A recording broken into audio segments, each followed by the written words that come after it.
Welcome students. आज हम बात करेंगे vector addition by rectangular components की।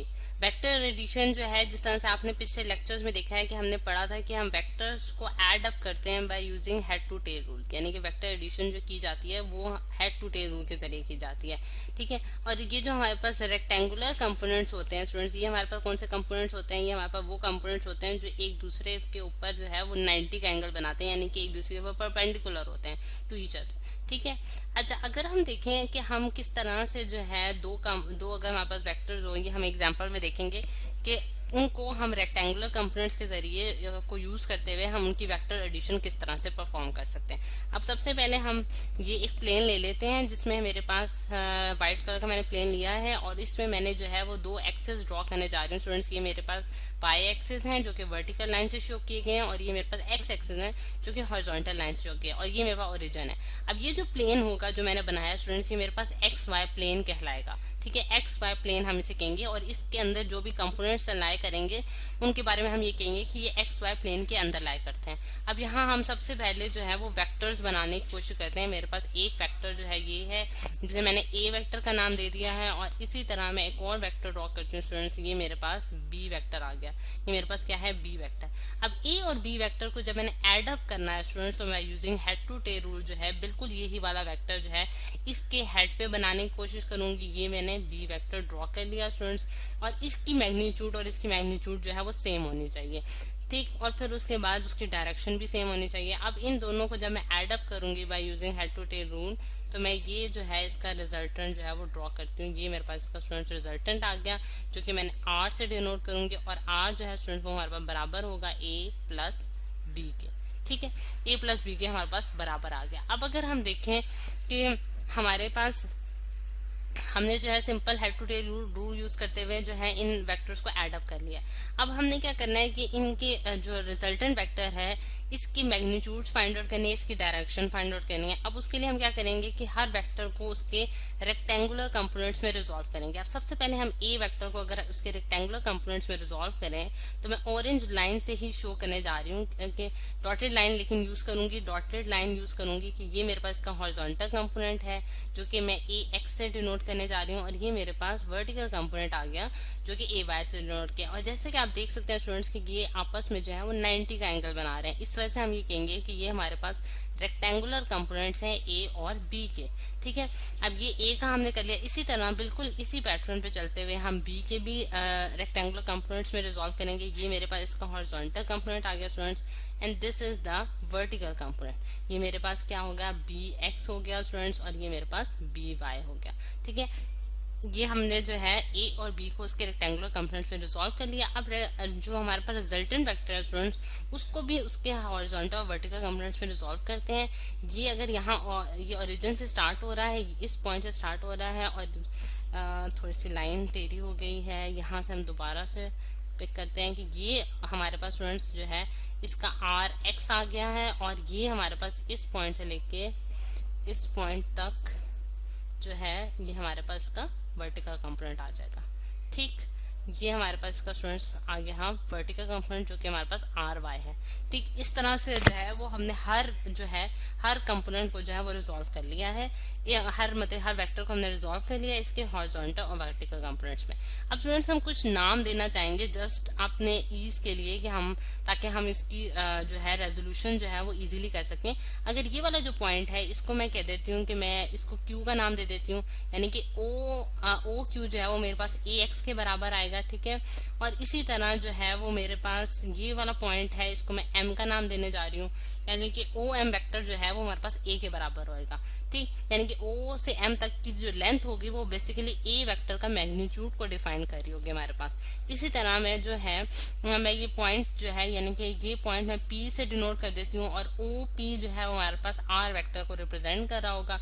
इस तरह यहाँ ये वाला जो पॉइंट है यानी कि यहाँ तक अगर आप देखें तो मैं ये डॉटेड लाइन से यहाँ शो कर देती हूँ, ये मेरे पास आर के बराबर आ जाता है। ठीक है, आर जो वेक्टर है वो हमारे पास आर जो पॉइंट है वो हमारे पास क्या शो कर रहा होगा कि हमारे पास ये जो लाइन है इसकी कंप्लीशन कहाँ तक हो रही है, और इसी तरह ये पॉइंट एस से डिनोट कर दिया, मतलब जो आपके पास नोट्स पॉइंट्स हैं उनको मैंने डिनोट कर दिया किसी न किसी नाम से। ये आपकी मर्जी है जस्ट कि आप इसको क्या सिंबल्स देते हैं, क्या नाम देते हैं। ठीक, अब ये चीजें हम जो है ये जस्ट अपनी जो ईज के लिए जो है वो बनाते हैं। अब सबसे पहले अगर हम देखें कि सबसे पहले जो मैं लाइन लिखने जा रही हूँ वो हमारे पास क्या है कि हमारे पास जो आर एक्स, यानी कि मैंने आपको जिस तरह से बताया है कि मैंने रिजल्टेंट वेक्टर्स जो है उसके कंपोनेंट्स को रिजोल्व करना है, उनको फाइंड आउट करना है। आर एक्स जो है वो हम फाइंड आउट करना चाहते हैं, आर वाई फाइंड आउट करना चाहते हैं और इनके एंगल्स फाइंड आउट करना चाहते हैं। अब सबसे पहले अगर मैं आर एक्स को देखूं तो स्टूडेंट्स आर एक्स जो है वो मेरे पास ओ आर के बराबर आ रहा है, यानी कि ओ आर यानी कि ओ से लेके आर तक जो का लेंथ है वो मेरे पास आर एक्स के बराबर आ रही है। और आर एक्स यानी कि यहाँ मैं आर एक्स के बराबर इसको लिख देती हूँ। ठीक है, ये मेरे पास किसके बराबर आ रही है, O Q plus Q R. ठीक है, O Q plus Q R के बराबर आ गए, जैसा कि आप देख सकते हैं O Q plus Q R के बराबर आ गए स्टूडेंट्स। इसी तरह अगर मैं इस चीज को मजीद सिंप्लीफिकेशन करके लिखूं तो मैं लिख सकती हूँ R x is equal to O Q हमारे पास जो है वो स्टूडेंट्स ए एक्स के बराबर है, और क्यू आर जो है क्यू आर वो बिल्कुल पैरेलल है किसके, हमारे पास एम एस के। ठीक है, एम एस लाइन के बिल्कुल पैरेलल ये वही लाइन है, इसकी भी उतनी ही लेंथ है जितनी एम एस की जो है लेंथ है। ठीक है, जिसकी वजह से मैंने उसको उस चीज के बराबर लिख दिया, और उसकी भी एक रीजन है उसके बराबर लिखने की, क्योंकि मुझे इस चीज की वैल्यू नहीं पता कि ये किसके बराबर, लेकिन मुझे ये पता है कि एम एस जो है वो बी एस के बराबर है। इस वजह से मैंने उस चीज को सिमिलर करके उसको बी एस के बराबर लिख दिया, यानी कि x component of the B vector. तो ये मेरे पास जो है ये एक इक्वेशन 1 आ गई है। ठीक है, इसी तरह अब मैं जो है वेक्टर लिखूंगी, यानी कि आर ये जो हमारे पास आर वाई है इसको भी हम लिखेंगे R y is equal to, R y जो है वो हमारे पास किसके बराबर आ रहा है, आर पी के बराबर आ रहा है स्टूडेंट्स, और आर पी जो है वो हमारे पास किसके बराबर है, R S plus S P के बराबर है। ठीक है, और आर वाई जो है वो हमारे पास आर एस जो है स्टूडेंट्स वो हमारे पास किसके बराबर आ रहा है, वो हमारे पास बिल्कुल सिमिलर है क्यू एम के बराबर है। ठीक है, यहाँ मैं लिख देती हूँ आर एस जो है वो हमारे पास किसके बराबर आ रहा है, हमारे पास क्यू एम के बराबर आ रहा है। ठीक है, और प्लस एस पी जो है स्टूडेंट वो जैसा कि आप देख सकते हैं कि वहां पर बी वाई के बराबर आ गया।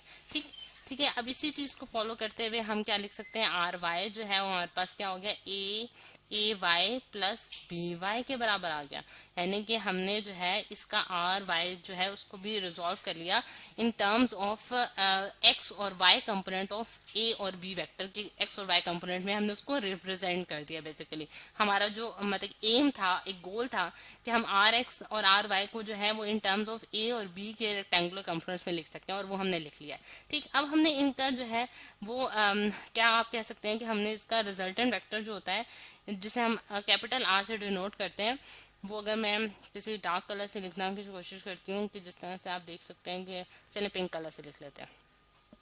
आर जो है स्टूडेंट्स वो हमारे पास क्या आ जाएगा, R x i hat plus R y j hat, ये तो मैंने उसका वेक्टर लिख दिया, यानी कि वेक्टर आई हैट जो है वो स्टूडेंट्स क्या शो कर रहे हैं, unit vector in the x direction, और जे हैट जो है वो unit vector in the y direction show कर रहा है, यानी कि आर एक्स जो है उसका मैग्नीट्यूड हो गया और ये उसकी डायरेक्शन होगी। इसी तरह ये मैग्नीट्यूड है और ये डायरेक्शन है हमारे पास। फिर उसके बाद जो है मैं इसका जो रिजल्टेंट लिखती हूँ, यानी कि आर रिजल्टेंट जिसे मैंने मैग्नीट्यूड भी कह सकते, सॉरी आर मैग्नीट्यूड जो है वो हम किस तरह से फाइंड आउट कर सकते हैं, under the root are x का whole square plus under the root, जो अंडर रूट में हमने लिखा है आर वाई का होल स्क्वायर, ये हमारे पास इसका मैग्नीट्यूड आ गया स्टूडेंट्स।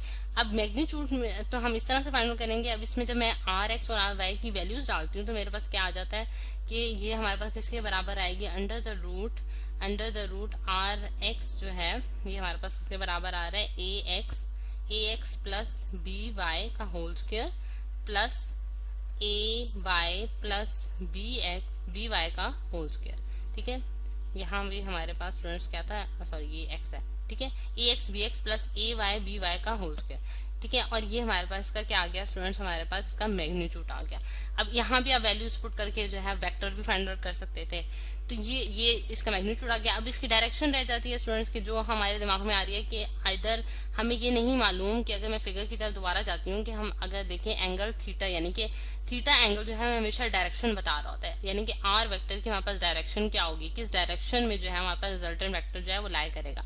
तो वो चीज हम जो है वो कैसे फाइंड आउट कर सकते हैं, थीटा से फाइंड आउट कर सकते हैं, और थीटा जो है वो tan इनवर्स ऑफ हमारे पास क्या होगा, r y divided by r x के बराबर हो जाएगा। और अगर इसकी वैल्यूज पुट करूं स्टूडेंट्स तो tan इनवर्स ऑफ हमारे पास क्या आ जाएगा, a y plus b y, just उसकी वैल्यूज को मैं उसमें पुट करने जा रही हूँ, प्लस बी एक्स आ जाएगा। तो ये हमारे पास इसका जो है वो हमारे पास इसका एंगल भी आ जाता है, जो हमें बेसिकली क्या बता रहा होगा, हमें स्टूडेंट्स की डायरेक्शन बता देगा। और इसी तरह अब इसी पैटर्न को फॉलो करते हुए हम एक और काम ये भी कर सकते हैं कि अगर हमारे पास जिस तरह से फिगर में दोबारा वापस जाने लगी स्टूडेंट्स के, हमारे पास यहाँ आप देख सकते हैं एक्स वाई प्लेन में हमारे पास जो है एक्स वाई प्लेन में हमारे पास सिर्फ दो वेक्टर्स थे, यानी कि ए वेक्टर और बी वेक्टर। ठीक है, लेकिन अगर हमारे पास कोई ऐसा प्लेन हो, यानी कि एक्स वाई प्लेन ही फॉर एग्जांपल हो, लेकिन उसमें हमारे पास लार्ज नंबर ऑफ कंपोनेंट्स हो, जिस तरह से ए बी सी डी, मतलब कि इस तरह हमारे पास बहुत सारे वेक्टर्स उसमें लाई कर रहे हो। ठीक है, और वो जो ये सारे वेक्टर्स होंगे इनको हम क्या करेंगे, को प्लेनर वेक्टर्स कहलाते हैं। ये को प्लेनर इनको क्यों कहा जाता है स्टूडेंट्स के, ये एक ही प्लेन में लाई कर रहे होते हैं। ठीक है, को प्लेनर वेक्टर्स हम इन्हें कहते हैं। और अगर ये वेक्टर्स लाई कर रहे हो तो उनका रिजल्टेंट जो है वो क्या होगा हमारे पास, ये एक क्वेश्चन राइज करता है और इसका आंसर हमें उसी चीज से मिल जाता है कि जो हमने दो वेक्टर्स के लिए अपना पूरा फॉर्मूला बनाया है, वही फॉर्मूला जो है वो n नंबर ऑफ वेक्टर्स के लिए भी होल्ड करेगा। यानी कि आपने x कंपोनेंट्स को a x b x plus C x plus dot dot dot up to so on, जितने भी आपके पास वेक्टर्स हैं उनका होल स्क्वायर आपने उसके x कंपोनेंट को ऐड कर लिया। इसी तरह आप उसके सारे y कंपोनेंट्स को भी ऐड अप करेंगे, b y plus c y plus dot dot dot और अप टू सो ऑन जो है का होल स्क्वायर आ जाएगा। और इसका जब आपने एंगल फाइंड आउट करना होगा, यानी कि थीटा, तो वो हमारे पास tan इनवर्स ऑफ क्या हो जाएगा, y डिवाइडेड बाय x, यानी कि a y plus b y plus c y plus dot dot जितने भी आपके पास वेक्टर्स हैं, और डिवाइडेड बाय हमारे पास क्या हो जाएगा, यहाँ मैं स्क्रॉल करके लिख देती हूँ students, A x plus B x plus C x plus up to so on जितने भी आपका वेक्टर्स हैं। तो ये है स्टूडेंट्स हमारे पास जो है ये इस तरह से हम जो है n नंबर ऑफ वेक्टर्स के लिए भी उनकी डायरेक्शन, मैग्नीट्यूड और वेक्टर जो है वो फाइंड आउट कर सकते हैं। तो ये हम स्टूडेंट्स हमारे पास एक डिस्कशन हुई है जो कि vector addition by rectangular components पे हमने की है। नेक्स्ट लेक्चर में जो है हम यही स्टेप्स को रिपीट करेंगे और मैं आपको इनको याद करने का जो है वो एक मतलब प्रॉपर वे बताऊंगी कि आप किस तरह से इसे याद कर सकते हैं। और फिर हम देखेंगे कि हर जगह जो है यही रूल यूज हो रहे होंगे कि जिसके जरिए हम वेक्टर एडिशन करेंगे, उसका वेक्टर फाइंड आउट करेंगे, फिर उसका मैग्नीट्यूड फाइंड आउट करेंगे और फिर उसका एंगल फाइंड आउट करेंगे।